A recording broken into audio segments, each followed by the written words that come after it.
We were the Dare Squad. That's what everyone in our sleepy town called us. We were more than just a group of friends. We were a team, a family bound by our love for adventure and mystery.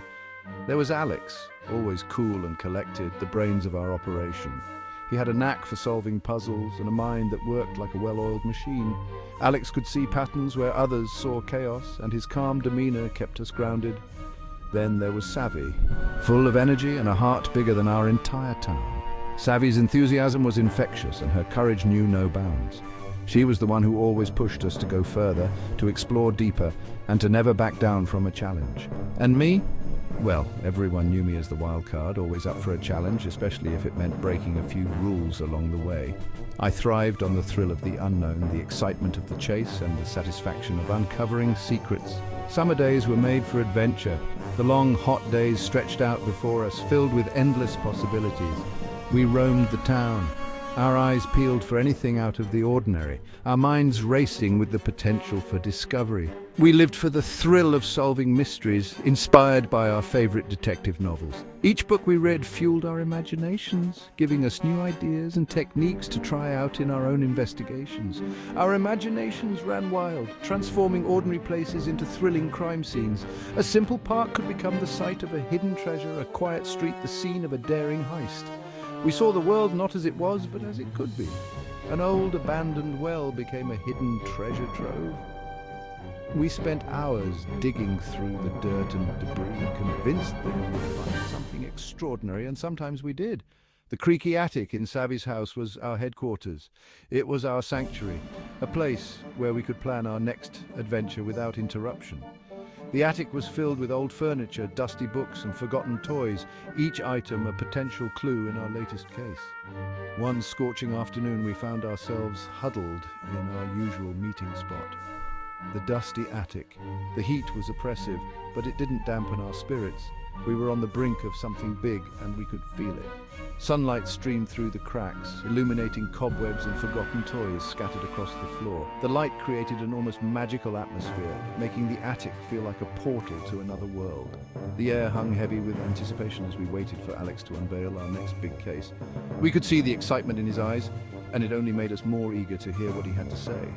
Guys, get this. I heard something strange last night near Hawthorne House. It was like nothing I've ever heard before, almost like a whisper carried on the wind. Hawthorne House. The name alone was enough to send a chill down our spines. It was a place of legend, a house that everyone in town avoided after dark. Even the name sent shivers down our spines. Stories of ghosts and unexplained phenomena surrounded the house, making it the perfect setting for our next adventure. It was the oldest house in our town, shrouded in mystery and whispers. Every creak and groan of the old wood seemed to tell a story, and we were determined to uncover them all. The Hawthorne House stood at the edge of town, a looming shadow against the sunny disposition of our quaint little world. Its paint was peeling, windows boarded up, and the garden overgrown with weeds. Years of neglect had transformed it into a monster of a dwelling, and we, the Dare Squad, were about to step into its spooky embrace. The house had been empty for as long as we could remember. Local legend had it that the Hawthorne family, who built the house centuries ago, were cursed. One by one they met untimely ends, until only Elena, the youngest daughter, remained. But she too vanished without a trace, adding another layer of mystery to the already eerie history of the house. Are you sure, Alex? Savvy was the bravest of us all, but even she couldn't hide her unease when it came to the Hawthorne house. I, on the other hand, felt a surge of adrenaline. This was the kind of adventure we lived for. I'm sure. It sounded like someone was crying for help. I even thought I saw a figure in the window. The next day, we found ourselves standing before the imposing front door of Hawthorne House. The air hung heavy with the scent of decay and something else, something ancient and unknowable. My heart pounded against my ribs like a drum solo gone wrong. Let's do this. Alex, ever the cautious one, pulled out his trusty notebook and pen. Right, we need a plan. Savvy, you check the west wing, I'll take the east. And, try not to... Don't worry, Alex, I won't break anything valuable. And with that, I pushed open the creaking door, its groan echoing through the silent house like a scream. Dust motes danced in the thin rays of sunlight that pierced the boarded-up windows. Inside, the Hawthorne house was a time capsule frozen in a bygone era. Faded grandeur lingered in the tattered velvet curtains and the chipped china displayed in a dusty cabinet. But it was the silence that struck me the most. A heavy, oppressive silence that seemed to hum with unseen energy. The story of Elena Hawthorne was practically a local legend. In the small town where she lived, her name was spoken with a mix of reverence and sorrow, a tale passed down through generations. They say she was known for her kindness and her love for her family, especially her husband, Robert. Their love story was the kind that inspired others, a beacon of hope and affection in a world often filled with hardship. But their happiness was short-lived. Despite the joy they shared, an undercurrent of unease seemed to shadow their lives, a premonition of the tragedy that was to come. One stormy night, Elena disappeared. The wind howled through the trees and the rain battered against the windows, as if nature itself was mourning her sudden absence. No note, no trace, just an empty space where she once was. It was as if she had been swallowed by the night, leaving behind only questions and heartache. Savvy, as S2, some whispered that she ran away, unable to bear the weight of the Hawthorne curse. The town was rife with speculation, each theory more outlandish than the last. Others believed she met with foul play, her disappearance linked to the family's dark past. The Hawthornes were no strangers to tragedy, and many believed that Elena had become another victim of their cursed legacy. Robert, heartbroken and desperate, searched for her tirelessly but to no avail. He combed through forests, questioned neighbors, and even consulted with psychics, hoping for any clue that might lead him to his beloved wife. He died years later, a broken man, still clinging to the hope of her return. His life became a shadow of what it once was, consumed by the unending sorrow of her absence. As we explored the dusty rooms, each one seemingly frozen in time, we stumbled upon old journals tucked away in a forgotten trunk. They belonged to Elena. The pages were yellowed with age, but her words remained as vivid as the day they were written. Her words, penned in elegant cursive, painted a vivid picture of her life, her love for Robert and her growing fear of the shadows that seemed to follow her. Each entry was a window into her soul, revealing the depth of her emotions and the intensity of her fears. Alex, as S1, one entry dated just a few days before her disappearance, sent chills down my spine. It was as if she had foreseen her own fate, her words a haunting premonition of the events that would soon unfold. The whispers grow louder, she wrote. They tell me to leave, to run while I still can. Her fear was palpable, each word dripping with the terror that had taken hold of her. But I cannot leave Robert. Her love for him was unwavering, a beacon of light in the darkness that surrounded her. I fear what these shadows may do if I stay, but I fear what I may lose even more if I go. Her final words were a testament to her inner turmoil, a poignant reminder of the love and fear that defined her final days.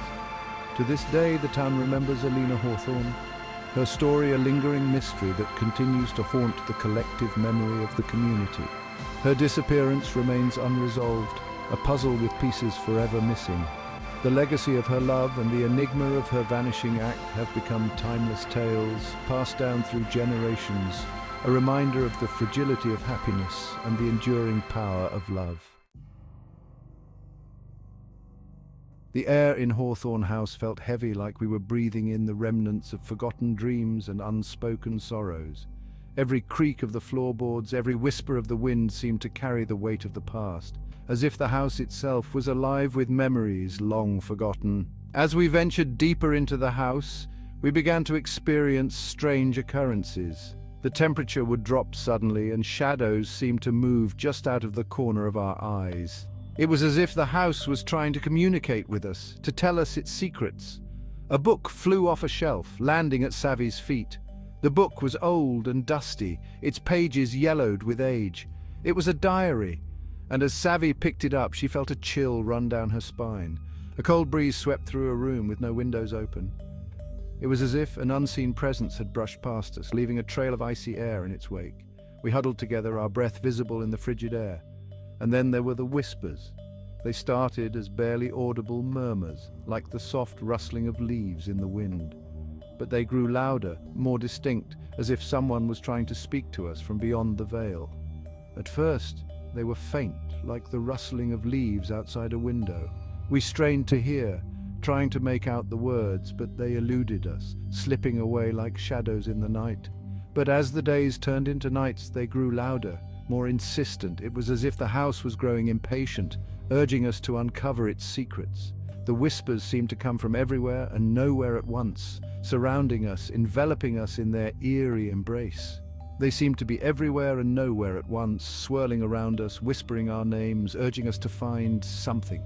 We felt a sense of urgency, a compulsion to uncover the truth that lay hidden within the walls of Hawthorne House. Rebel friend, as S3. One night, Alex, his face pale and drawn, called an emergency meeting in our attic headquarters. His eyes were wide with fear, and his hands trembled as he spoke. "Guys," he whispered, his voice trembling, "I found something." His words hung in the air, heavy with anticipation and dread. He pulled out a small, tarnished silver locket from his pocket. The locket was old, its surface worn and scratched, but the initials engraved on it were still clearly visible. It was engraved with the initials AH, Elena Hawthorne. The name sent a shiver down our spines. Elena Hawthorne, the woman who had disappeared without a trace all those years ago. Savvy as S2.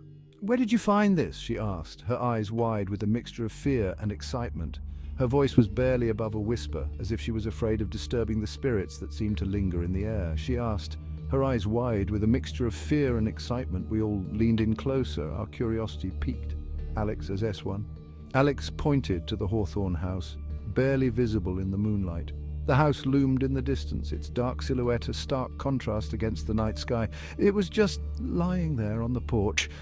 His voice was barely audible, as if he was afraid the house might hear him. I think she wants us to find her." His words sent a chill through us, and we knew that our journey into the mysteries of Hawthorne House was far from over. The locket was just the beginning, a sign from beyond that there was more to discover, more secrets to uncover. The locket felt cold in my hand, as if it held the chill of the grave. We knew we had to do something, but what? How do you find someone who vanished without a trace over a century ago? The answer, we decided, lay in the spirit world. That night, armed with nothing but a flickering candle and a Ouija board borrowed from Savi's older sister, don't tell her, we gathered in the dusty attic. The air crackled with nervous energy as we placed our fingertips on the planchette, our hearts pounding in unison. Savi, as S2. "Elena Hawthorne," she whispered, her voice echoing in the silence. "Are you here?" The planchette twitched. Our breaths caught in our throats. Slowly, almost imperceptibly at first, it began to move, gliding across the board, spelling out letters, forming words. "Help me," it read. A shiver ran down my spine. We were really doing this.